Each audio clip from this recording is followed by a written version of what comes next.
I poured a massive amount of melted aluminum into 55 gallons of Orbeez. I actually did a zigzag pattern with this particular pour, and I wasn't quite sure how it was going to turn out. The hot liquid metal went down so to the Orbeez bored, like, and then what the hardened fuck, into a very dude? interesting structure. Chad, what's up with Americans and Every time I do Orbeez? Like, this, what is the each fascination? Sculpture is unique. As I pulled the metal formation up out of the Orbeez, Ow, my ribs! Oh my god, I laughed too much. That went almost down to the bottom of the barrel, making this the tallest sculpture that I've ever made. Totally rad.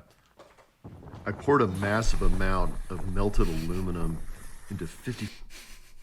I get to pick my fate. I was at a card shop when I found these vintage Pokemon packs for sale. At least we can do it for a $340 pack. Alright. And after sifting through, I found one. We'll do this one. Yeah. Okay. Don't get full chat. Yeah, these are not first edition, chat. It's not the little stamp right there, so it's not as cool. Now it's time to play. Should I open it or should I keep it? Third set to come out from Pokemon after base set and jungle. And out of Fossil, I'm hoping to see a Holo Dragonite. I'd also love to see a Gengar as well, but let's see what we get here at the end and see if it was worth it. Dog, probably some dog shit.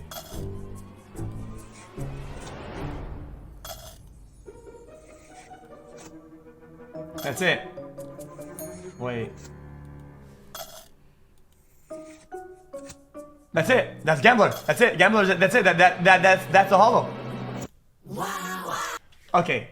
Pre-watched, pre-done, pre-opened, pre-whatever. Chat. What? Chat, I thought Gambler could be the last one. Oh no, it can't. It's the other one. You actually got something good. What do we do now? Yo, let's go. Yes. I get to pick my. This is a scan for sure. Can you draw this without ever lifting your pen off the paper?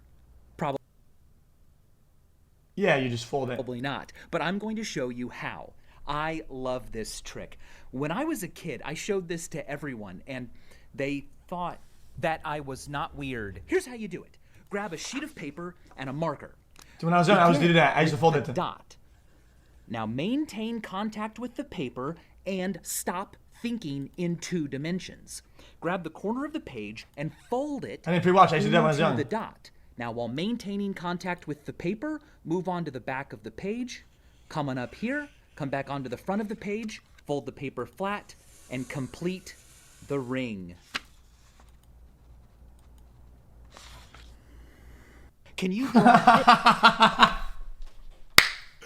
Chat, that's every YouTuber ever. Holy shit.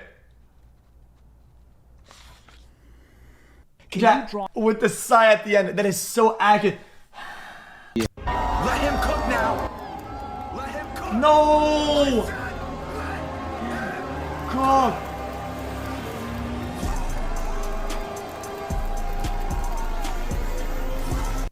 Let him cook now. Let him cook. Chat, it's a butt ass.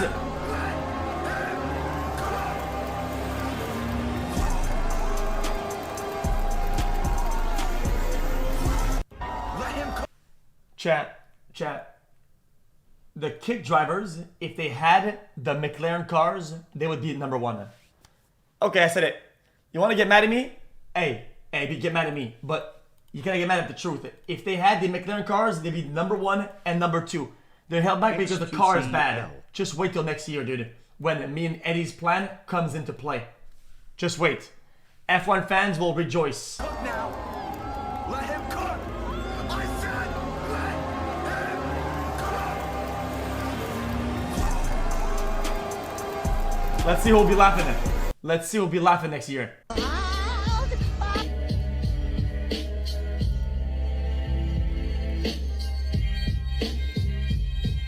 Okay. I'm super fragile, casualistic, espialidocious. I'm smoking halitosis. You drinking hypososis. Yo, you need to listen. The game is twisted like a kaleidoscope. Lyrical Bible. Not only am I the next Michael, I am the disciple.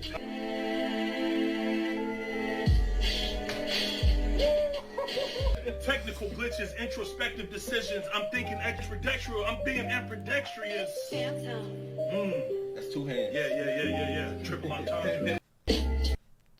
Silence me.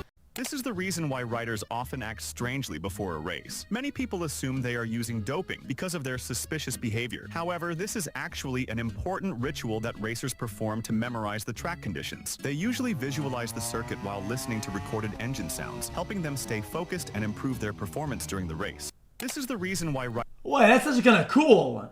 riders often act strangely before a race. Many people assume they are using doping because of their suspicious behavior. However, this is actually an important ritual that racers perform to memorize the Chat, it makes sense with the engine noises, chat, if you sync it with the track. Conditions. They usually visualize the circuit while listening to recorded engine sounds, helping them stay focused and improve their performance during the race.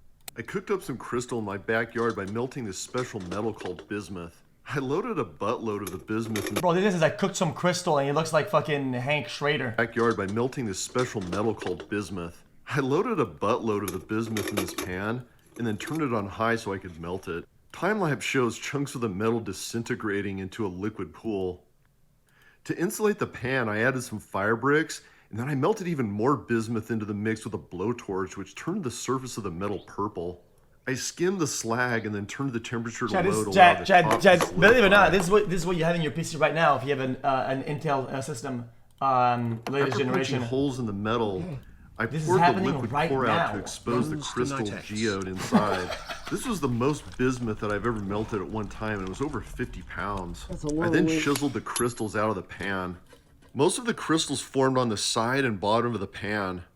There were so many shapes and colors it didn't even look natural, but it is. In this batch, the main colors were green, silver, and purple.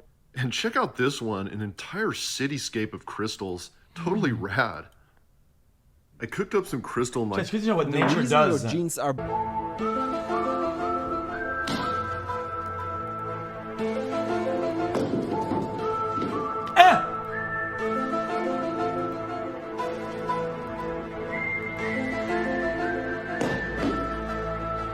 You yeet the bell.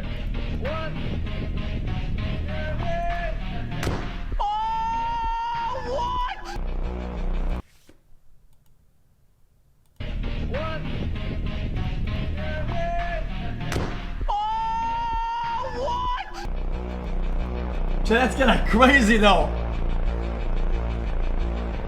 Oh yeah. Angular momentum.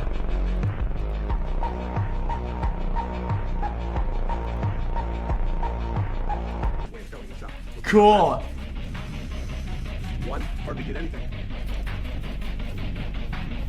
Here's 10. That's for Dooley's principle. We're gonna blow into the bag, but we're not gonna put them right on the bag. Here we go. What? Blow into the bag, but we're not gonna put them right on the bag. What does that do? Here we go.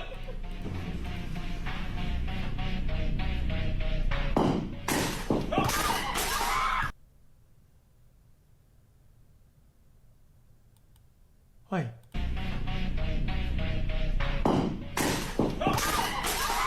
So Yeah, today, man, I mean, you're paying most of this for the brand anyways. I mean, I was riding down no the street, shit. and that's when I noticed my neighbor fence laying on the ground. So I decided to replace it completely. Also, brother, for they're already free, paying- they're already just paying because I'm a 20K just for the retired fucking brand, and I ain't so. got nothing else better to do. Plus, I'm sure if they could afford to get it done, it would have been dead by now.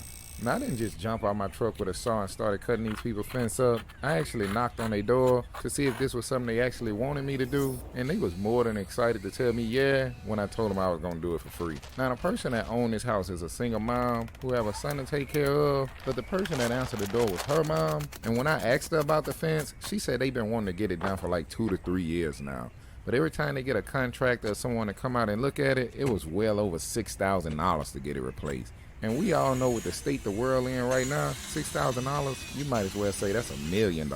But the money not the only struggle, y'all, because her mom had an accident like 3 months ago that caused her to completely total her car and caused serious injury to her neck. And if that's not enough, she also lost her husband to cancer like 3 years ago. So y'all know it can only be God that led me to stop by and knock on that door. But I've been talking all this time, y'all, and I really haven't mentioned nothing about the fence, so let me get into that. It cost me like right over $2,000 to do, and that's simply because everything that I use is built to last, so they don't never have to worry about this fence falling over again. Now, y'all know I couldn't just do this side. I had to go over and complete the other side too, and if you know me like I know me, that wasn't nothing for me to do. But y'all make sure to leave a comment and subscribe to this page, because that's gonna help me continue to do jobs like this for free, because by the Chat, he needs a little how do you call it, chat? It's not paint. It's like a little coat, little gum, a little varnish, Yeah, a little stain varnish finish. Okay, so I'm gonna start off by putting A in little all of the gold. lacquer. First big bar. Little Goodbye. A Second little big bar. lacquer. Okay, that sounds so weird. Finally, the Chinese bar. Yeah, and now the final ingredient is all of the powdered gold. Just sprinkle it in on top of everything. Ow. There should be 131.52 grams of gold in there. More gold than I've ever seen in my life. This oven caps out. It won't go higher than like 2200 Fahrenheit, but I'm just putting it above the max. I think it's gonna start melting. Oh, I think it's melting. Oh. I can't tell. It's so bright and red, I can't tell. It just looks like things are changing. Oh, well, that's cool. It all just suddenly vanished. Now it's a blob at the bottom. It's good. Okay,